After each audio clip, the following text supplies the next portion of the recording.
In the early 1940s, the U.S. was entrenched in World War II. Gas was 15 cents a gallon, if you could get it, and a bottle of Coke was a nickel. The Voice of America began broadcasting its message of freedom, and U.S. war bonds were introduced to help fund the war effort. In Washington, the government drafted filmmakers to help craft a war message via short movies and newsreels. Soon, the nation's capital had grown into a burgeoning production center, churning out propaganda films, documentaries, and industrials by the dozens. It is out of this hotbed of production that the Washington Film and Video Council was born. Federal government was doing a lot of films in the 1940s, the late 40s and 50s and 60s, and this was the generation that kind of grew and developed industrial government filmmaking during that time, which has quite a reputation even today. Known originally as the Washington Visual War Workers, the group eventually changed its name to reflect the times, first to Washington Visual Workers, then to Washington Film Council.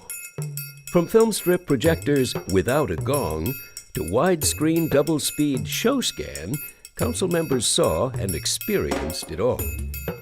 In the early 80s, video having gained a beachhead, the WFC donned its final moniker, the Washington Film and Video Council. Thriving in the early 90s, but wanting more viability, the council's board decided to start the Peer Awards, an idea that Natasha Reatig had introduced a number of years earlier. The idea that Natasha Reatig had was to not have a film video competition for producers and films. There are a lot of those out there.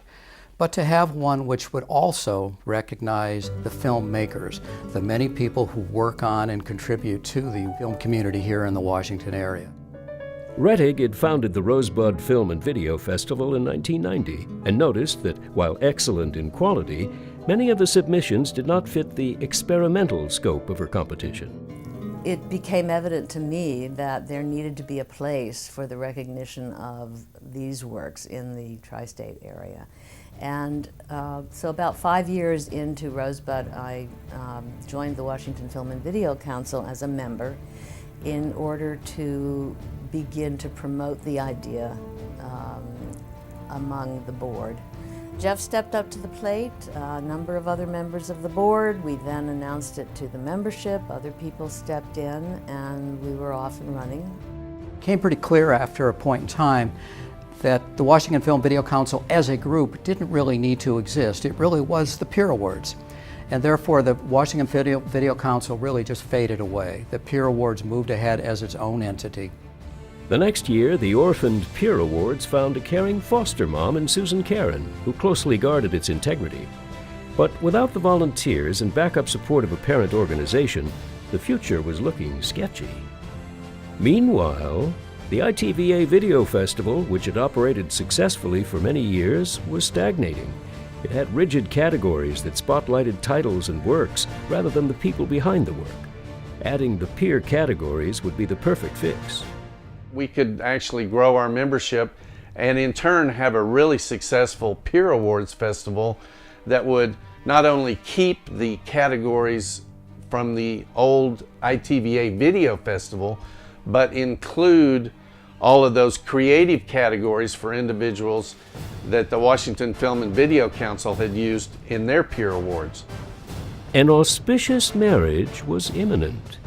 But before that could happen, they had to convince Susan Karen that the plan would really work. There was a meeting at Henniger's in which one organization was in one room, people who had put on the Peer Awards under Susan Karen, and Mike Cibola was president of ITVA. ITVA had its own award ceremonies, and they were sitting in the other room. And I kind of felt like Henry Kissinger at Camp David trying to get two opposing sides together. A year later, the combined Peer Awards made its debut. So the first one was held at Atlantic Video in 2001 under the ITVA banner. It's been a long road to get us all together with the ITVA DC Video Festival and the Peer Awards, but we're happy that we are all now together as a one entity. And ITVA TIVA became the new home, and I think an important home because it provided a structure, a strong foundation of the greater Washington film and video community that kept the Peer Awards alive and moving forward. I think it filled a niche, and the fact that it is continuing now into its 10th year is very satisfying. As we celebrate a decade of excellence for the Peer Awards under ITVA TIVA, we want to recognize the Washington Film and Video Council's legacy and the foresight of those who started the Peer Awards nearly 15 years ago.